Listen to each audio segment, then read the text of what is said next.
One plant cutting, 4 inches long, sells for $25. That's not a typo. Certain rare aquarium plants genuinely go for that much, and sometimes more, because the demand is real and the supply is limited. And once you have a healthy plant, it just keeps multiplying. You trim it, sell the cutting, and repeat indefinitely. Today, I'm walking you through exactly how to build a home-based business growing and selling rare aquarium plants. Setup, costs, which plants to grow, where to sell, and what the income realistically looks like. Let's get into it. The planted aquarium hobby has absolutely blown up over the last few years. People are setting up stunning underwater garden tanks called aquascapes and are constantly searching for specific rare plants to fill them with. Here's the problem, though. Local pet shops can't keep up. They stock the basics, Java fern, Anubis, hornwort, but the rare stuff, you're not going to find that at a chain store. Dedicated hobbyists who want specific varieties have to hunt online, and they'll pay premium prices when they finally find what they're looking for. That gap between what pet stores carry and what aquascape community actually wants, that is your entire business opportunity. And the best part is, you don't need gardening experience or a big space to take advantage of it. A room corner works completely fine. Before anything, you need to pick the right plants. This decision matters a lot because some varieties are worth 4 or 5 times more than others. Skip the common stuff like Java moss or hornwort. Everybody already has them. Prices are rock bottom and margins are thin.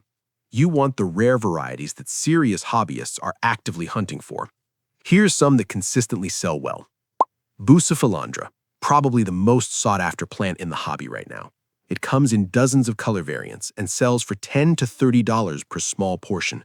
It attaches to rocks and wood drift, needs no soil, and is surprisingly easy to maintain once settled. Monte Carlo, always in demand for aquascape foregrounds. Small portions go for $8 to $15 without much effort.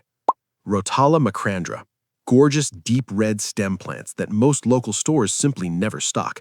Bundles sell for $6 to $12 regularly.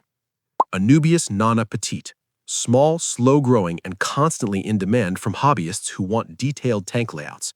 Sells for $10 to $18 per plant, depending on size.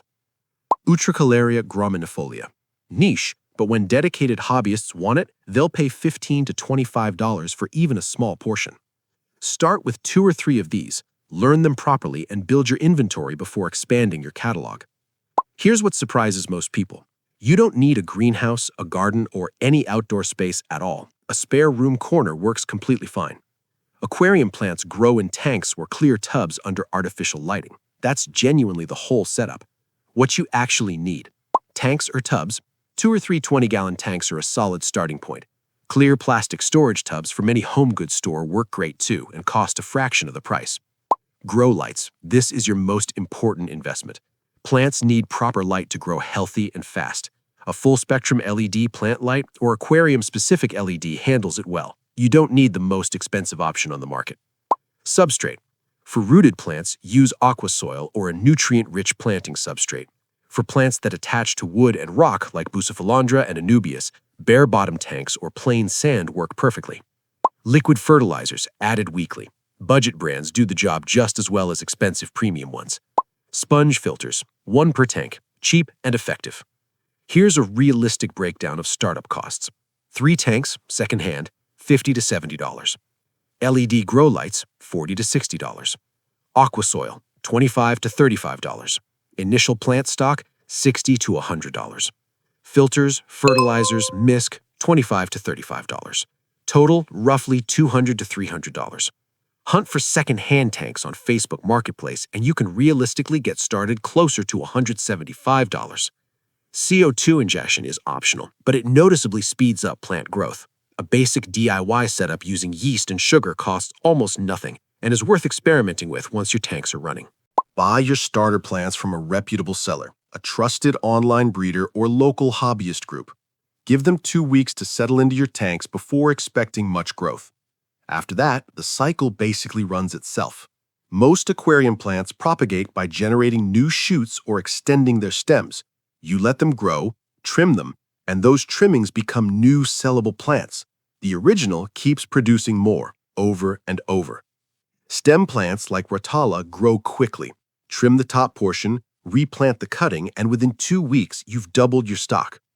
Bucephalid is slow, but each portion it produces is worth $15 to $25, depending on the variant. From buying starter stock to having sellable quantities, expect around 4 to 8 weeks. Faster with CO2 and stronger lighting, slower without, but a basic setup still produces results. What really makes this model stand apart? Unsold plants don't die on you, they just keep growing. You're never dealing with expired inventory or losses from stock dying overnight. A cutting that doesn't sell this week is simply a larger, more valuable portion next week. That's genuinely rare in a home business. Once you have healthy plants and decent photos, moving them is actually the straightforward part. Facebook Aquarium plant groups. These communities are massive and very active. Sellers post photos with prices, buyers message directly, and deals happen fast. Most home plant growers start here and find buyers almost immediately. Etsy. Yes, people sell live aquarium plants on Etsy, and it works well. You ship in sealed bags with damp tissue and a heat pack during colder months. Buyers regularly leave great reviews when plants arrive in good shape, which builds your reputation fast. eBay. Useful for reaching buyers outside your city. Larger audience, a bit more work with shipping logistics, but worthwhile as you grow. Local aquarium clubs and swap meets, seriously underrated. Your local planted tank community is full of enthusiastic hobbyists with money ready to spend. These connections lead to loyal, repeat customers and consistent word-of-mouth referrals. Independent fish stores. Approach smaller local shops with samples. Many are happy to stock rare plants from local growers because it genuinely differentiates them from chain stores. One thing that matters more than anything else when selling online: photography. A clean, well-lit shot on a white or black background sells plants so much faster than a blurry, yellowy tank photo. Give it 10 minutes and it pays off every single week. By month 2 or 3, with 3 tanks established and regular trimmings available, a conservative, realistic target is selling 20 to 30 portions per month at an average of $12 each. That's $240 to $360 monthly. Running costs, electricity, fertilizer, water treatment, come to maybe $35 a month. You're netting around $200 to $325. That's solid, low-stress side income running in the background. Scale to 5 tanks with a wider variety, you're looking at $500 to $700 monthly. Sellers who've been running 10 or more tanks consistently for a year or more report $1,500 to $2,000 per month. Some rare plant specialists who built real online reputations earn more than that, but those are people who've been grinding at it steadily for 2 or 3 years. The longer you run this, the more your plant stock multiplies and the more your name gets recognized in the community. It genuinely compounds over time. Research what each plant actually needs before you buy it. Some varieties demand high light and CO2. Others thrive in a basic, low-tech setup with minimal intervention. Matching plants to your real conditions, not your ideal conditions, prevents a lot of early frustration. Quarantine every batch of new plants in a separate container for at least 2 weeks before adding them to your main tanks. Snails, algae, and other hitchhikers come in with new stock more often than you'd think, and they can cause real problems fast. Don't try to grow too many species simultaneously when you're starting out. 2 or 3 varieties managed well will always outperform 10 species you're struggling to keep alive.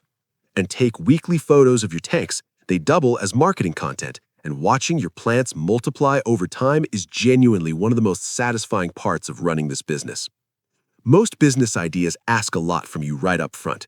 Big investment, steep learning curve, uncertain results for months. This one is different. The startup cost is low, ongoing costs are minimal, the inventory literally grows itself, and there's already a large, passionate community of buyers actively searching for what you'd be selling. You're not trying to manufacture demand from nothing. It's already sitting there, waiting. If any part of this resonates, start simple. Pick one plant. Bucephalid is honestly the best first choice. Research its requirements, find a trusted seller, and get one small portion growing under a decent light. Watch it multiply. List your first trimming. See how quickly buyers respond. That's all it takes to start, quietly, from a corner of your home, with one little plant that just keeps growing back.